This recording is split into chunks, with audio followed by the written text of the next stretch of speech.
So the return of the Premiership, I should say the Prem, is nearly upon us. We've got one more round of the Premiership Cup, which is probably going to be the tune-up for more of the first-team players. We saw more squad players in the last round. And also this weekend, we've got the semi-final of the Women's World Cup, so I'll be getting into that because that is the sharp end now of the competition.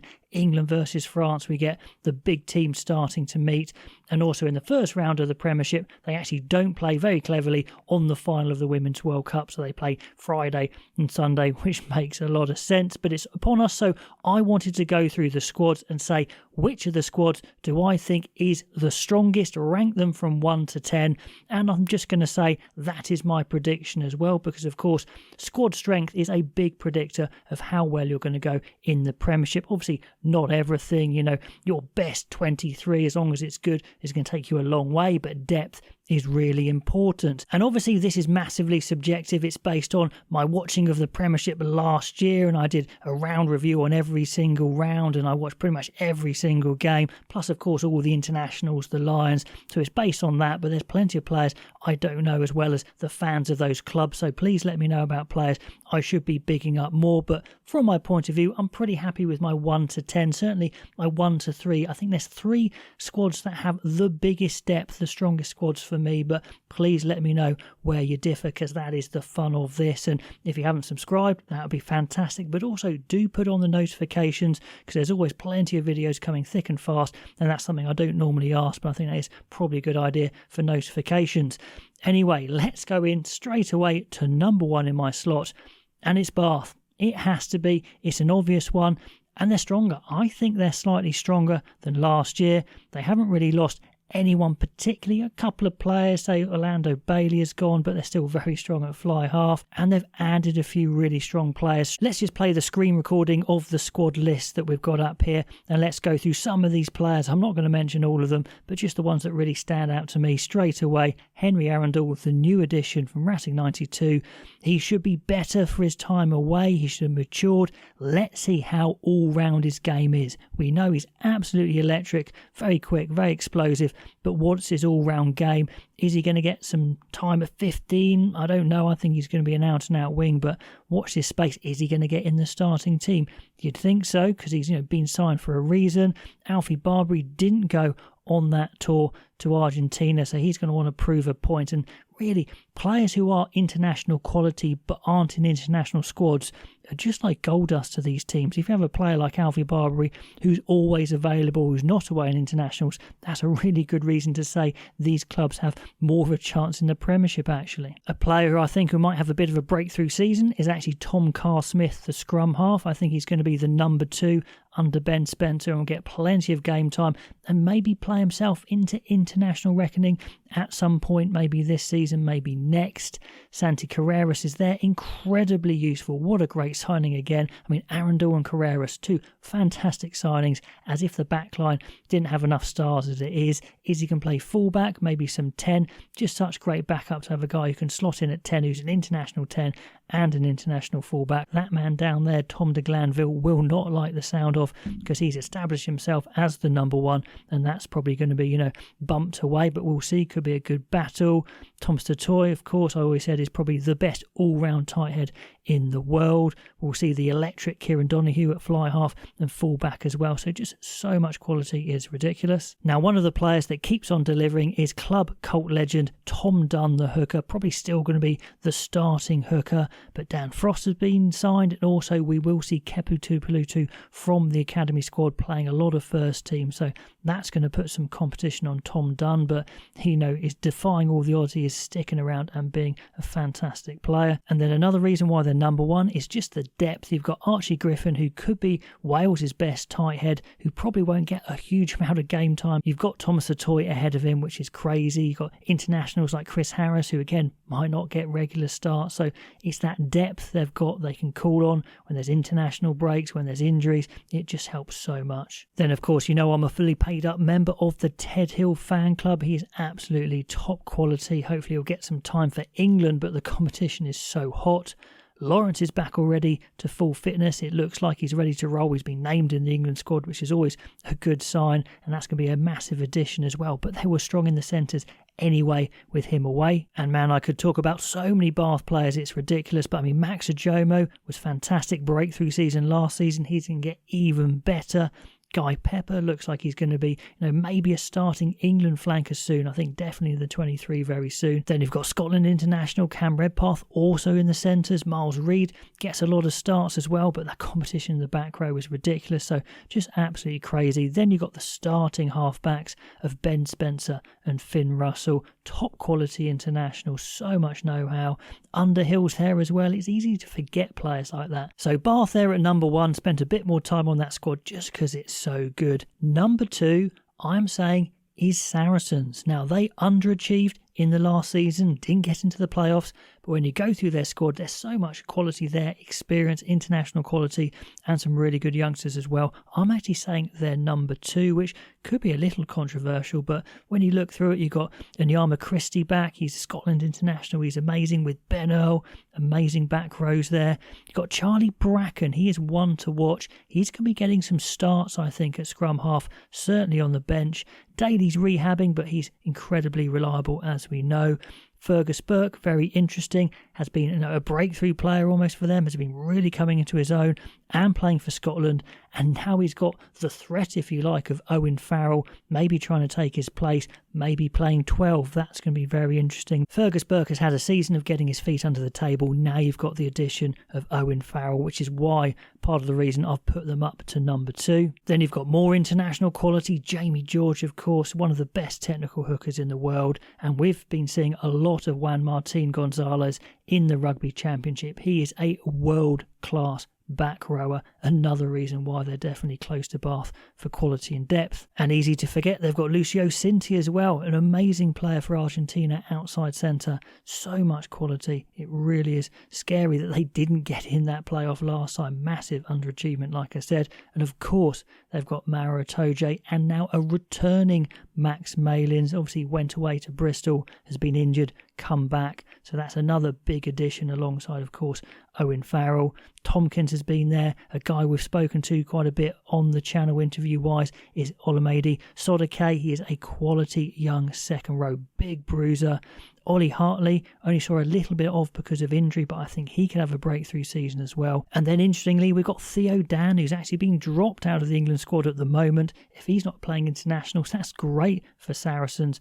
George and Dan is a fantastic 1-2. Another reason why they're number 2. They've got Gonzalez, but they've also got Theo McFarland. Quality international back rows, non-English players. So when England are playing, sometimes these guys are available instead, which is absolutely fantastic. And Tom Willis there, rounding it out for the players mentioned, has been so good for the last couple of years. Is now broken into England as their starting number 8. Hopefully, I think you'll see why I'm saying they are the number 2 strongest squad. And if they don't make the playoffs this time, it is real big questions with a squad like that. At number 3, I'm saying we have Leicester Tigers. They've had a bit of turnover in coaches over recent years, but they've been strengthening their squad. They've looked to balance the old school Leicester way and a little bit more expansive, but they've got loads of power. They're always going to be hard to beat. In England, when the weather can turn, these guys are set up to play tight. They can play a little bit loose as well. They can play a great kicking game. They're going to be horrible to play at home at Welford Road, of course. Big additions there in the top row already. Jamie Blamire, I think he's going to be the starting hooker. Just a fantastic player, Jamie Blamire, and I think he's going to break into England. He's in the training squad already. He's the right age. He's moved from Newcastle, jumped ship because he wants to push his career ahead. Could he wait around for Newcastle Redbull to fully realise their potential, which is going to take a couple of years? I don't think so, so he had to make the move. Finn Carduff's been an England captain before at under-20s. Watch out for him, as has Lewis Chesham. He's been out on loan. Watch out for these two. They've got big futures with the Tigers. They've got a fantastic academy churning out forwards like this. Ollie Chesham, of course, is a class player, England starter, and of course British and Irish Lion. Ollie Cracknell, I thought, should have been playing for Wales. He's not, but that is good news again for Leicester. Hassel Collins has got some serious finishing power out wide. New addition, Hammer Webb as well, adds to that. Joe Hayes, the tight head, had a big breakthrough year. He has really improved massively. Such a strong scrummager, maybe the best tight head scrummager in the league, so he's going to be starting at tight head. Another breakthrough player last year, Amika Ilioni, another England under-20 captain. What is it about these Leicester Tigers who make great captains, big hard forwards? He's going to get more game time as well. The competition is big in this team. Solomoni Keita, a power centre. I mean, he epitomises power. Horrible player to play against. As long as he can stay on the pitch, he is a hell of a player, as is Hanro Liebenberg. My God, that Tigers pack is absolutely terrifying. And again, when some of the England players go away and some of the Northern Hemisphere players go away, you've got guys like Liebenberg who are going to be there still. So that is really useful to have around. Are we going to see much of George Martin at the start of the year because he's injured still? But if he can get himself back fully fit, that's another player to add into that horrible pack. And we've mentioned all those big forwards, but then you've got Tommy Reffell sniffing around on the floor, getting all those jackals. It's a good mix there. And we talk about Keita's power, but Parisi is an absolute live wire as well. Power and pace. You chuck in James O'Connor, the new arrival at fly half. I think he'll play fly half mainly.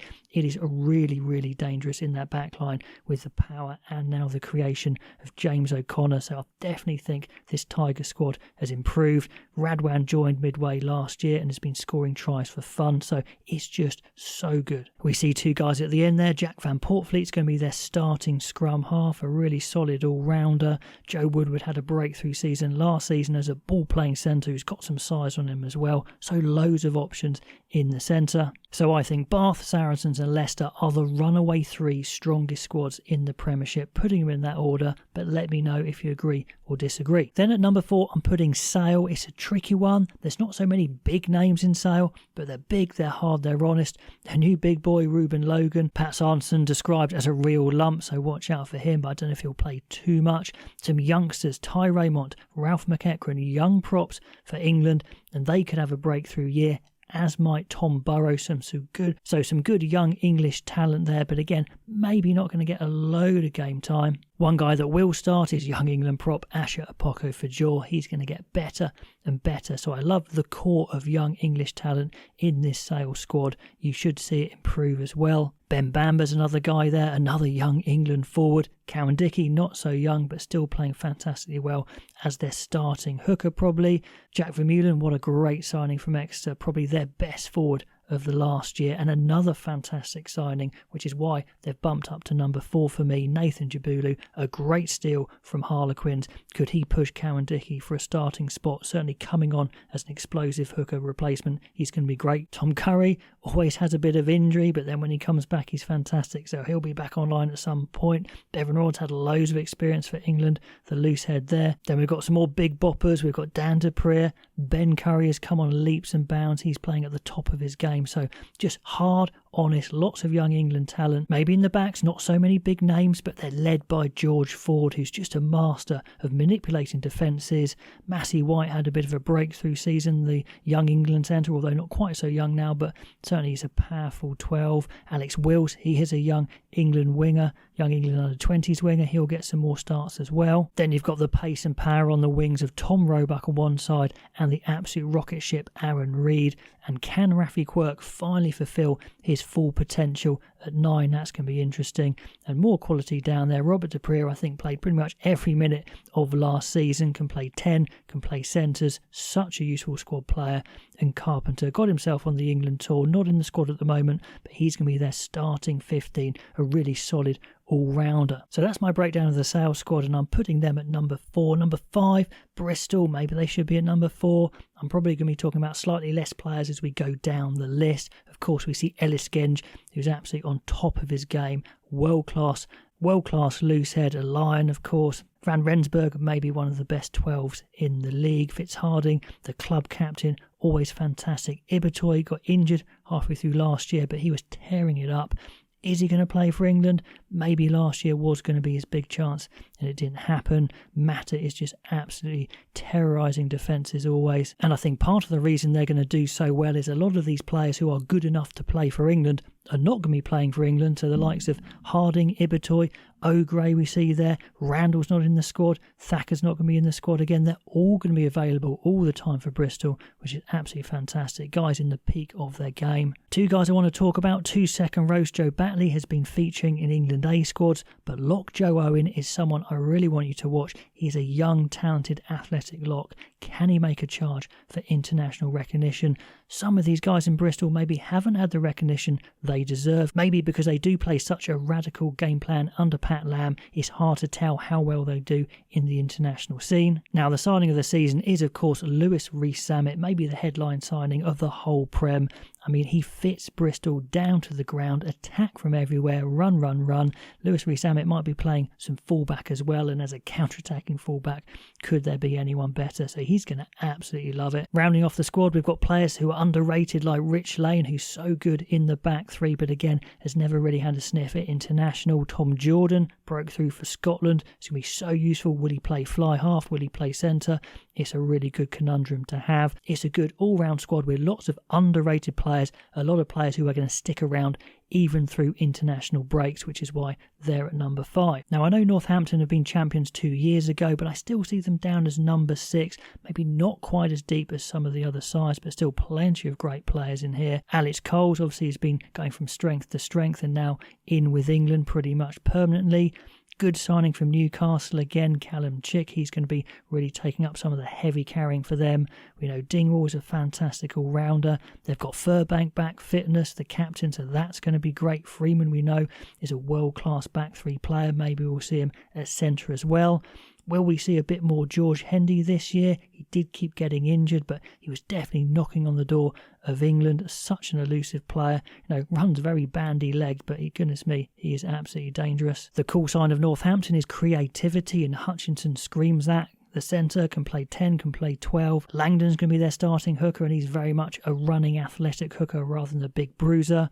Watch out for Tom Lockett. I think he will be an England international very soon. He looks like he's kind of mid-late 20s, but he's actually much younger than that, so he's impressive. McPartland's been an under-20 for England, and he might get some more game time this year, of course, alongside Mitchell, who's going to be starting. Can Tom Pearson have his best season? He's got the physicality, but did make a few errors last year, a few skill errors, a few decision errors. But if he uses his ability correctly, he can be absolute top quality and may well get back into the England team. But there's just so many back rows, it's going to be tough. Obviously pushed around by young fly half Finn Smith, who may well be England's starting 10, but that'll be interesting to see which way England go. And a lot of other very good players in there, but not those big names maybe from some of those other squads a bit higher up, which is why they're a little bit lower down, as there's quality there, but maybe not quite as much depth. Now, moving on swiftly to Harlequins, I think they're number 7. They're always going to be good, they're always going to be exciting, but I don't see a winning side in this, a title-winning side. They're going to win some games, they're going to play some great games, but can they grind it out? Can they dominate teams? Well, Finn Baxter's certainly going to try and do that. He's going to be even better this year, the young loosehead, but they're going to need some younger players to step up. They've got lots of small, quick players. Cassius Cleves is electric. Nick David, we know, is very good. Don Brandt, if he's not playing for England, that's good for Harlequins. He's going to be anchoring them at number 8. An amazing ball-playing number 8.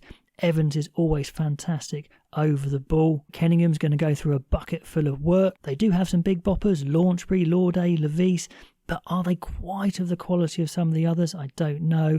Murley's going to score a stack of tries. They're going to entertain. They're going to be decent, but I don't see them having the same depth, particularly in the forwards, as some of the other squads. Now, Gloucester fans, please let me know if I'm being harsh putting them at number 8, but it is getting a little bit harder down the bottom there. I'm putting them at 8. Maybe they should be above Harlequins potentially. Seb Atkinson, being called up to England, had a big breakthrough year, a big breakthrough tour to Argentina. It's going to be really interesting to see how they play. They were very expansive last year. Are they going to tighten up a bit? I don't know. They're going to need some of the younger England qualified players like George Barton, Seb Blake to step up and have their best years. They've got lots of good forwards. Arthur Clark, the young England forward, Jack Clement, Fazabon is definitely going to be a starter, but are they quite of the quality of some of the other sides? That is debatable, certainly in depth. As you look through the list, lots of good players, but again, maybe not some of the great players of some of the other squads. One signing I really like is Will Joseph, the young centre, played wing in the Premiership Cup. I think he has all the ingredients to be a world-class player and potentially break through to England. And another good young back signing, Ben Loader. He burst onto the scene playing England under-20s, then went to the Stormers in South Africa. Now is back in his prime. Watch out for him. I think he could be a really good finisher. And as you go through the list, they've got lots of potential there. Ben Redshaw could be great, but still a young player. But, not quite screaming Premiership winners to me, but they could potentially get into a playoff. Be very interesting to see how they go. Rounded off by their captain there, Thomas Williams, who is a world-class player. So maybe they should be higher than 8th, but that's what I've gone for in this list. Now, Exeter had a poor season last season. They had some big losses. They're going to want to be better, but I'm not sure their squad is quite that much better than it was last year, but some of their younger players will be better. Paul Brambampo on the wing. Of course, we've got Feo Bosu as well. So 2 fantastic wingers, but generally the game is won inside them if they can give them the chances. So as we look down the list, they've got Dweber in there, the ex-South African hooker. He's going to be a good influence for sure. Fizelau, a young player, is going to get better and better. As we go through the list, you can see definite potential, but again, proven international quality, proven quality in the Premiership, not so much. Backline-wise, Josh Hodge rounds off an absolute electric back 3. Can they get the dominance up front? Can the likes of young Kane James really step up a level? Once again, it's going to be a big ask. David Jenkins is going to be giving his all, as he always does. But as we go through the list, you can see maybe not those big name players of the other sides. Some of these guys are going to have to really step it up. Maybe the likes of Shunza is going to have his best season, hasn't quite lived up to his full potential. Tuima maybe needs to live up to his full potential. So if they can get it right, if they can have some big years from some of these young players, maybe they can push up higher than 8th, 9th, I don't know, but I'm putting them as number 9 on the list. Then finally, Newcastle Red Bulls. The newly bought Newcastle have got some extra cash, but it's been obviously too late to make too many signings for this year, so I still think they're 10th in the strength of their squad. You have to kind of hover over these Red Bull signs to get them to flip around, which is a bit annoying. One of the big signings is Amanaki Mafi. He's going to be playing number 8 probably. He's an absolute beast of a player, so he's going to be key for them, starting most of their games, I think. McGuigan's also an experienced hooker coming in. He's going to be incredibly useful. Sammy Arnold, the big inside centre, is going to be their go-to ball carrier. Absolutely crucial for them. They want him fit. He had an injury last season which didn't help. We've got the Grayson twins. We've got 2 more brothers there. But still, I think they're going to struggle this season. It doesn't look like there's going to be promotion relegation because the sides from down below probably won't meet the requirements anyway. So I think they should have another year. A couple more years of transfers. And if Red Bull put some serious money into this club, they will climb up that list. But that's how I see it now. Bath as the favourites, then Saracens, then Leicester, and then a little bit of a bun fight underneath it. But that's how I've ranked it. Thanks for watching this mammoth preview of the Premiership, of all the squads. And that's how I'm saying they're going to finish in the table this year based on their squad depth. Purely subjective, a lot of fun. Let me know what you think down below. Like, subscribe, and put on that bell icon. That would be fantastic. And I'll catch you next time.